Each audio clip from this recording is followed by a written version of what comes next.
বিসমিল্লাহির রহমানির রহিম। আসসালামু আলাইকুম প্রিয় শৌখিন মৎস্য শিকারী ভাই এবং বন্ধুগণ। এই যে দেখতে পাচ্ছেন এনার মাছ ধরার কৌশলটা শেখাই। ভাই একটু জালটা উঠান তো। জাল দুইটাই উঠাবেন, মানে এমনি উঠাবেন, হ্যাঁ, উপরে। এই যে দেখেন এটা জাল, হ্যাঁ, এই যে কারেন্টের জাল। এই যে কারেন্টের জাল এখান থেকে টানতেছে, হ্যাঁ।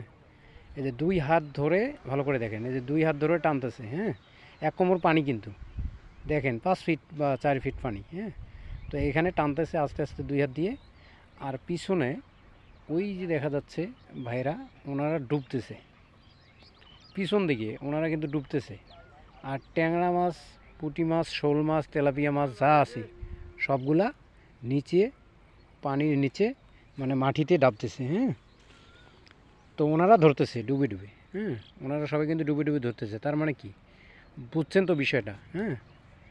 সো গাইস, ভালো থাকবেন সবাই, সুস্থ থাকবেন। তো প্রতিনিয়ত এ ধরনের কৌশল পেতে সঙ্গেই থাকুন। আরও অনেক কিছু কৌশল আছে, শিখে নিন। ধন্যবাদ। আসসালামু আলাইকুম।